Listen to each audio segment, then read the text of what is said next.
Assalamualaikum warahmatullahi wabarakatuh. Assalamualaikum warahmatullahi wabarakatuh. Bismillah walhamdulillah wala hawla wala quwata illa billah. Wassalatu wassalamu ala rasulillah Sayyidina Muhammad ibn Abdullah wa ala alihi wa sahbihi wa mawalah, amma ba'du.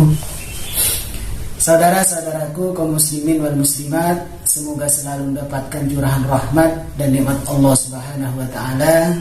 Semoga kita tetap dimantapkan keyakinan kita sepenuhnya kepada Allah Subhanahu wa taala, tentu termasuk al-firqatun najiyah, firqah yang selamat, yaitu Ahlus Sunnah wal Jamaah. Saudara-saudaraku rahimakumullah, kebetulan kami sekarang bersama Kiai Haji Afifullah, pengasuh pondok pesantren apa lagi? Irsyadul Ibad. Pengasuh pondok pesantren Irsyadul Ibad dari Kecamatan Manding, Kabupaten Sumeneb. Begini Pak Kiai, ternyata setelah kami menanggapi dan merespon, tujuan kami itu bukan cuma merespon Pak Kiai, tapi ingin meluruskan dengan tujuan yang baik tentang pemahaman-pemahaman Salafi Wahabi. Karena banyak menurut pandangan kami, tentu kami juga ada dasarnya meluruskan mereka. Banyak dari pendapat Salafi Wahabi itu ternyata menyimpang dari Al-Quran, dari hadis, apalagi dari ijma ulama. Maka dari situ kami YouTuber aswaja bergerak untuk meluruskan mereka, bangkit dari naluri kami berdasarkan kasihan sama umat. Anggap itu kan membodohi umat Pak Kiai. Iya. Akhirnya kami meluruskan. Ternyata di kolom komentar kami itu banyak tuduhan-tuduhan kepada kami, dugaan-dugaan kepada kami bahwa Ustadz senang ghibah terus katanya. Bukan cuma di channel saya, bisa jadi juga di channel Ustadz Ahdi Afandi, di Gus Sani, juga di Gus Zaka. Pokoknya YouTuber aja sering serang seperti itu Pak Kiai. Cuma saya sekarang menghadirkan Pak Kiai, bagaimana pandangan Pak Kiai.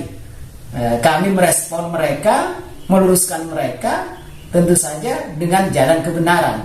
Apakah kami itu termasuk ghaibah yang sehingganya kami diancam oleh Allah Subhanahu wa taala, padahal kami menjelaskan mana yang benar, mana yang salah. Gimana Pak Kiai? Iya, orang yang mengatakan tidak boleh dan mengharukan menanggapi orang lain, apalagi menyebutkan namanya ya. Iya. Itu sebenarnya mungkin kurang memahami tentang pengertian ghibah. Mana ghibah yang haram, mana ghibah yang diperbolehkan. Artinya yang komentar itu enggak paham ya? Ya, enggak paham masalah ghibah itu. Apa ada ghibah yang diperbolehkan atau yang tidak diperbolehkan aja ya? Ghibah kan menurut hukum asal memang ghibah itu haram. Ya, asalnya memang haram gitu ya, Kiai. Ya. Tapi sewaktu-waktu ghibah itu diperbolehkan. Misalnya sekarang ada seorang pemimpin menjelaskan kepada kaumnya, kemudian penjelasan itu salah, penjelasannya salah, menyimpang dari pemahaman yang sebenarnya. Misalnya anggap seperti saya meluruskan atau menanggapi fatwa Wahabi yang keliru ya. Saya meluruskan ya, gitu ya. Ya kan saya kasih contoh, misalnya sekarang ada seorang pemimpin ya, dia punya masa, kemudian dia menjelaskan, kemudian dalam penjelasannya tidak pemahamannya itu tidak benar. Iya. Menurut pandangan yang mengikuti ijma atau hadis-hadis yang lain. Apalagi dibuat-buat gitu ya. Dibuat-buat. Maka itu bisa menjadi wajib menyebutkan orang itu dan menanggapi orang itu dan meluruskan orang tersebut. Bukan cuma boleh kan ya? Bukan cuma boleh, wajib. Jadi kalau wajib itu berarti kami mendapatkan pahala ya. Karena dalam hadis jelas, man ra'a munkaran falyughayyirhu biyadihi. Bisa. Ya. Kalau sudah itu memang salah, kita harus benarkan. Iya. Iya. Dan harus sebutkan orangnya. Iya, harus ditampakkan ke umat. Siapa yang keliru pemahamannya itu? Ya seperti saya langsung menyebutkan Pak Kiai. Seperti si Khalid Basalama, Yazid Jawas, siapa lagi, banyak banget tokoh-tokoh Wahabi itu Pak Kiai. Saya sebutkan langsung namanya. Iya. Karena di sini dikatakan dalam qaul wa'lam an asal ghaibah al-hurmah. Sebenarnya memang asal ghaibah itu haram. Haram ya. Haram. Ya. Kecuali ada tujuan-tujuan tertentu. Artinya li gharatin syar'iyyin ya Pak Kiai. Ada gharat tujuan secara syariat. Ya, yang dibenarkan menurut syariat. Ya contohnya itu tadi. Ya. Ada seorang pemimpin, kemudian dia memahami satu dalil, kemudian pemahamannya itu tidak sesuai. Ya, tidak sesuai dengan dalil yang ada, karena mereka mungkin tidak belajar ilmu nahwu atau sorok yang sempurna, sehingga ya bisa jadi Kiai. Soalnya begini lah Kiai. Misalnya akibah, dibaca akibah, dibaca akobah, kan jelas tidak tahu itu Kiai. Iya. Ya seperti sekarang seperti itu, banyak orang yang tidak tahu, kemudian cuman pegangannya terjemahan saja, kemudian dia tampil di masyarakat, muncul di masyarakat, sehingga pemahamannya salah. Dan ketika seperti itu, maka kita punya kewajiban untuk meluruskannya. Untuk meluruskannya. Ya, bahkan kita sebutkan orangnya, agar masyarakat tahu siapa yang salah. Gitu. Nah itu termasuk tujuan yang memperbolehkan Ghaibah. Bahkan bisa jadi wajib bagi ya. Kalau sudah kelirunya fatal, apalagi sampai menafsirkan ayat Al-Qur'an dengan logikanya sendiri Pak Kiai, biroihi itu. Kemudian ada mengandung hinaan kepada Rasulullah. Misalnya dari Rasulullah dikatakan hitam Pak Kiai. Maka kami kan berhak itu Pak Kiai. Iya. Misalnya sekarang mengenakan barang yang ada dikatakan tidak ada ya. Iya. Misalnya mencium sahabat, ada yang pernah mencium tangan Rasulullah. Kan tidak ada. Tidak ada. Iya. Itu berarti kan membuat-buat Pak Kiai. Di hukum asal itu haram. Tapi waqat tubahu likano disohin katanya, dan terkadang dibolehkan. Ya, riba itu diperbolehkan. Ligarutin soina karena ada tujuan yang dibenarkan menurut syariat. Yang mana tujuan itu tidak akan tercapai kecuali dengan ghaibah tersebut. Kecuali disampaikan itu ya. Iya.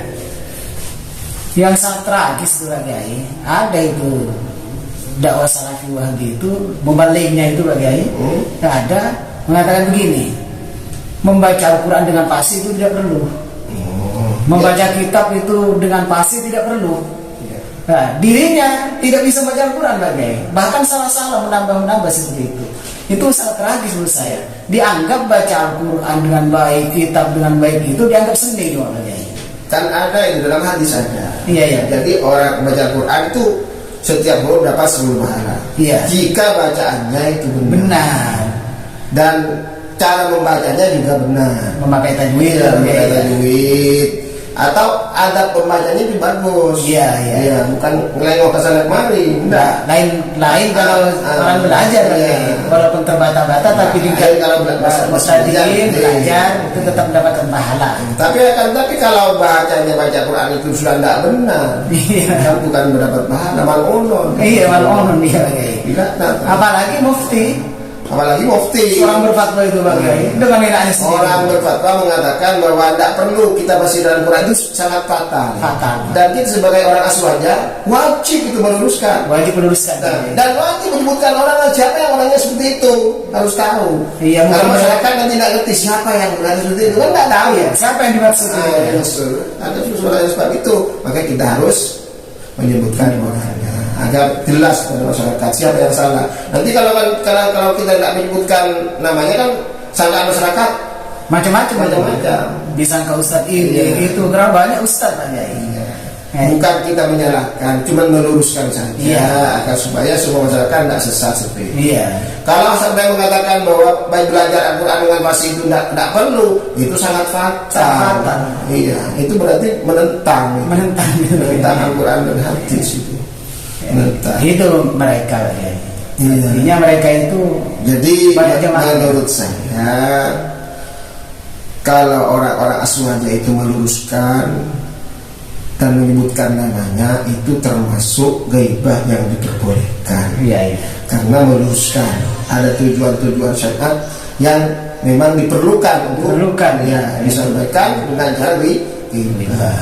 Oleh sebab itu, maka kepada orang-orang yang tidak membolehkan, bahkan mengharamkan, bahkan menghina orang yang meluruskan itu, menurut saya itu kurang benar. Kurang benar. Ya.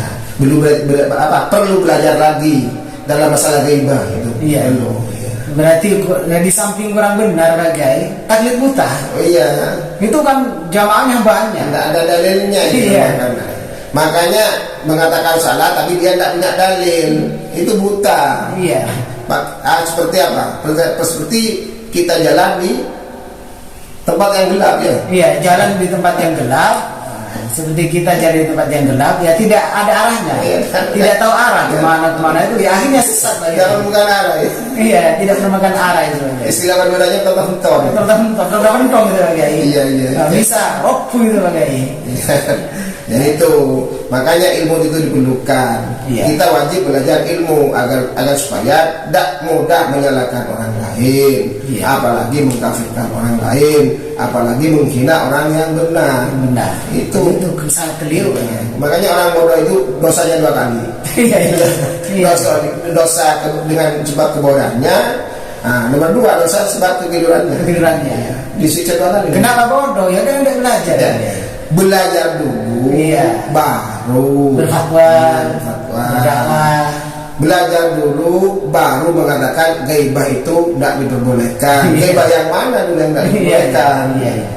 Kan sudah jelas, kita Riyadhus Shalihin itu jelas. Iya, jelas. Hadisnya bahwa ghaibah itu ada 2, ada ghaibah yang memang haram, memang hukum asal haram. Tapi ada juga ghaibah itu diperbolehkan, tergantung situasi dan kondisi. Al-hukmu ya dulu ma'akillah dan ba'daman itu ya. Iya, benar seperti itu. Mungkin itu aja ya. Iya, terima kasih ya.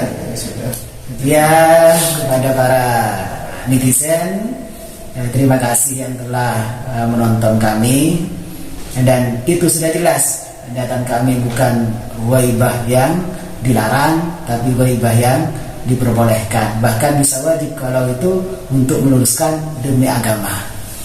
Mungkin ini yang dapat kami sampaikan. Terima kasih atas perhatiannya. Akhiran, wassalamualaikum warahmatullahi wabarakatuh. Wassalamualaikum warahmatullahi wabarakatuh.